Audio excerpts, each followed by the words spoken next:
नमस्कार, मैं हूं माही सिंह और आप देख रहे हैं नेक्स्ट 9 न्यूज। आज आपका बहुत बहुत स्वागत है हमारे खास प्रोग्राम रंग बदलती राजनीति में। आज बात करने वाले हैं यूपी की सियासत की। जिस तरीके से 5 चरण के मतदान हो गए हैं, कल 6वें चरण का मतदान होना है। ऐसे में अब ये यूपी की जो सियासत है कहीं ना कहीं पश्चिम से पूरब की तरफ जाती हुई दिखाई दे रही। क्या समीकरण बन रहा है? अखिलेश यादव किस तरीके से अपनी गोटियां बिछाते हुए नजर आ रहे हैं, या फिर भारतीय जनता पार्टी किस तरीके से अपने आप को मैदान में लाने की पूरी जद्दोजहद में लगी है। ऐसे में माना यही जा रहा है कि इंडिया गठबंधन का इस बीच में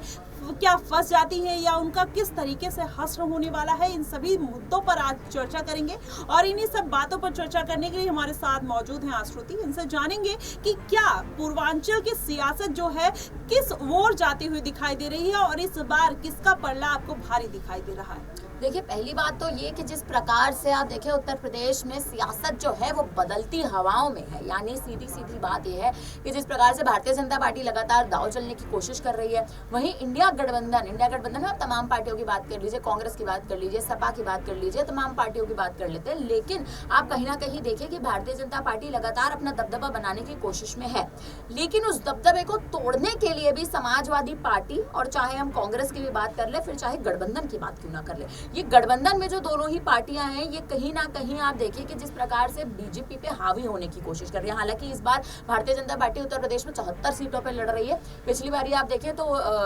उत्तर प्रदेश में ही भारतीय जनता पार्टी करीब 62 सीटों पर, मुझे याद है 2019 के चुनाव में बीजेपी ने जीत हासिल की थी। इस बार कयास तेज है कि 62 से 65 के बीच में ही सीटें आ सकती है। लेकिन वहीं आप देखें कि जिन सीटों पर इस बार अखिलेश यादव का दबदबा है, उसमें से आप कन्नौज की सीट की बात कर लीजिए, मैनपुरी की सीट की बात कर लीजिए, आप देखें कि ये कुछ सीटें ऐसी हैं जो समाजवादी पार्टी ने आप देखें कि ऐसे प्रत्याशियों को चुनावी मैदान में उतारा है, फिर चाहे वो यादव चेहरों को एक तरह से रिप्रेजेंट क्यों ना करने के प्रयास में हो, आप देखें कि उस प्रकार से ब्राह्मण चेहरों को रिप्रेजेंट करने के प्रयास में हो, या आप देखें कि इस बार विपक्ष ने, समाजवादी पार्टी ने भी तमाम मुस्लिम कैंडिडेट्स को भी जिस प्रकार से चुनावी मैदान में उतार रखा है। ऐसे अगर आप उत्तर प्रदेश की एक तरह से सियासत की बात करें तो मुस्लिम आरक्षण और मुस्लिम रिजर्वेशन कोटे के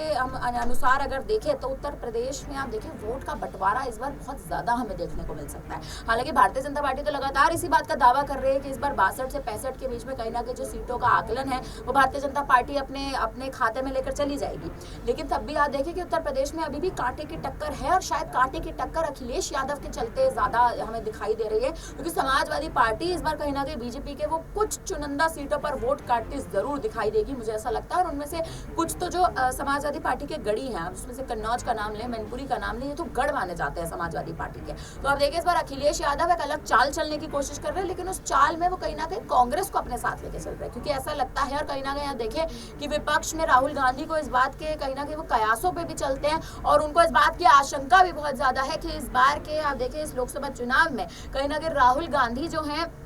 अखिलेश यादव के साथ मिलकर वो कहीं ना कहीं जीत फूंक सकता है, क्योंकि उत्तर प्रदेश में जिस प्रकार से आप देखें 80 सीटें, यानी लोकसभा की सबसे अधिक सीटें आप देखें उत्तर प्रदेश के राज्य में। और उत्तर प्रदेश में आप देखें जब भी चुनाव होता है तो एक पर्व की तरह चुनाव होता है। तो अगर आप अभी भी देखें तो सातों की सातों चरणों में उत्तर प्रदेश की उन तमाम सीटों में अभी भी मतदान है। यानी आप देखें कि जिस प्रकार से सीटों का बंटवारा हो रखा है, जिस प्रकार से सभी चरण में सीट बांट रखी है, उस हिसाब से आप देखें तो 7वें चरण में जाके उत्तर प्रदेश के मतदान जो है वो कहीं ना कहीं खत्म होंगे, यानी आखिरी चरण में खत्म होंगे। तो अभी भी जिस प्रकार से अखिलेश यादव और विपक्षी गठबंधन, वहीं भारतीय जनता पार्टी लगातार जिस प्रकार से ताबड़तोड़ रैली करने में लगी हुई है, अब कहीं ना कहीं देखना इस प्रकार होगा। और ये देखने वाली बात भी होगी कि क्या बीजेपी सच में वो 62 से 65 के बीच में सीटें ला पाएगी, या फिर इस बार समाजवादी पार्टी जो है जिस प्रकार का गठजोड़ हो रखा है, क्या वो गठजोड़ कहीं ना कहीं बीजेपी पर हावी होता दिखाई देगा। जी बिल्कुल, लेकिन यहाँ पर आश्रुति एक सवाल और भी खड़ा हो जाता है। जिस तरीके से पूरा मुद्दा आप देखेंगी मिर्जापुर सीट को लेकर पूरा मचा हुआ है, जिसमें राजा भैया एक कहीं ना कहीं मजबूत कड़ी के रूप में सामने आ रहे हैं और अनुप्रिया पटेल कहीं ना कहीं उसमें फंसते हुए नजर आ रही हैं। तो ऐसे में क्या आपको लग रहा है कि मिर्जापुर फूलपुर जो सीट है उसमें कौन बाजी मार सकता है, अखिलेश यादव इनके बीच में? क्योंकि उन्होंने, राजा भैया ने अखिलेश यादव को समर्थन दे दिया है। अब ऐसे में अनुप्रिया पटेल कहीं ना कहीं भारतीय जनता पार्टी की तरफ से फंसते हुए नजर आ रही हैं। तो ऐसे में क्या पूरा समीकरण देखते हुए आप देख रही हैं? देखिए, पहली बात तो अनुप्रिया पटेल चुनावी मैदान में नहीं है। इस बार वो सिर्फ मात्र केवल चुनाव प्रचार कर रही हैं। लेकिन मुझे तब भी ऐसा लगता है कि अनुप्रिया पटेल एक तरह से कहते हैं, जब किसी नेता को आप मौका ना दें और लगातार 3 से 4 बारी आप उनको पीछे बिठाकर ही काम कराने की या काम करवाने की कोशिश करे तो वो नेता एक लंबे समय तक आपकी पार्टी के साथ नहीं रह सकता। एक समय के बाद आपकी पार्टी को एक तरह से आपकी पार्टी का दामन उसे छोड़ना पड़ेगा, क्योंकि हर नेता जो है वो विकास की ओर ज्यादा एक तरह से कहें तो अग्रसर रहता है। वहीं आप बात करें अगर अपर्णा की, तो आप देखें कहीं ना कहीं जिस प्रकार से इस बार बीजेपी ने उनको मौका नहीं दिया, आप देखें आने वाले समय में जो है वो कहीं ना कहीं समीकरण बदलता दिखाई दे सकता है कि अपर्णा यादव एक बार फिर से वापसी कर सकती हैं समाजवादी पार्टी की ओर। अगर आने वाले समय में ऐसा होता है तो आप देखिए बीजेपी के लिए बड़ा झटका होगा। वहीं दूसरी बात यह कि जिस प्रकार से राजा भैया ने इस बार सपा को समर्थन दे दिया, हालांकि वो अभी भी अपने बयानों में यही कह रहे हैं कि वो किसी पार्टी के साथ नहीं है, वो किसी पार्टी के साथ गठबंधन नहीं करेंगे, उनका मात्र केवल समर्थन है जो गया है सपा की ओर। आप देखें राजा भैया जैसी पार्टी का, राजा भैया की जो पार्टी है, और सबसे बड़ी बात है राजा भैया जिस प्रकार के मुख्य चेहरे माने जाते हैं उत्तर प्रदेश की सियासत की जब हम बात करते हैं, राजा भैया का अखिलेश यादव को समर्थन देने का सीधा सीधा मतलब है भारतीय जनता पार्टी के खिलाफ एक ऐसा दाव जो सपा एक लंबे समय से चलना चाह रही थी राजा भैया के ही चेहरे पे, लेकिन सपा शायद चल नहीं पा रही थी क्योंकि उनके पास ऐसा कोई चेहरा नहीं था, ऐसा कोई मुख्य प्रतीक नहीं था जिस मुख्य प्रतीक के भरोसे पे वो आगे बढ़ पाए। राजा भैया का समर्थन मिलना कहीं ना कहीं अखिलेश यादव के लिए, समाजवादी पार्टी के लिए एक बड़ा दाव है। समाजवादी पार्टी के लिए आप देखिए एक पूरी तरह से कैसा यू टर्न है जो कहीं ना कहीं अखिलेश यादव को आने वाले चुनाव में, लोकसभा चुनाव की तो चलिए अंतिम चरण पर आ गए, लोकसभा चुनाव किस हिसाब से वोट बटेंगे वो तो चलिए 4 तारीख को पता लगेगा, लेकिन लोकसभा चुनाव के बाद भी उत्तर प्रदेश में भी आप देखें 2027 में विधानसभा चुनाव होने जा रहे हैं, इसको हमें भूलना नहीं चाहिए। क्योंकि मुझे ऐसा लगता है कि उत्तर प्रदेश की अब जो तमाम पार्टियां हैं, भारतीय जनता पार्टी की भी बात कर ले, विपक्षी गठबंधनों की भी बात कर ले, बीएसपी जो इस बार अकेला चलो की राह पे है उनकी भी बात कर ले, तो कहीं ना कहीं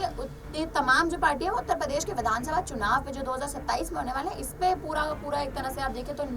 जो एक आप फोकस जो कहीं ना कहीं टिका हुआ है वो उत्तर प्रदेश के विधानसभा चुनाव पे टिका हुआ है। तो अब जिस प्रकार से आप देखें गठजोड़ बना हुआ है, लेकिन मुझे लगता है कि आने वाले समय में गठजोड़ टूटता हुआ भी हमें दिखाई दे सकता है, क्योंकि आप देखिए जिस प्रकार से राजा भैया आ गए हैं, राजा भैया ने भले सपा को एक तरह से समर्थन दे दिया, लेकिन मुझे नहीं लगता कि वो कांग्रेस को समर्थन देंगे, क्योंकि अगर वो विपक्ष की ओर जाएंगे तो गठबंधन में उन्हें हिस्सा लेना पड़ेगा, और गठबंधन में वो हिस्सा मुझे नहीं लगता आने वाले समय में लेंगे। और ये भी कहीं ना कहीं मुमकिन है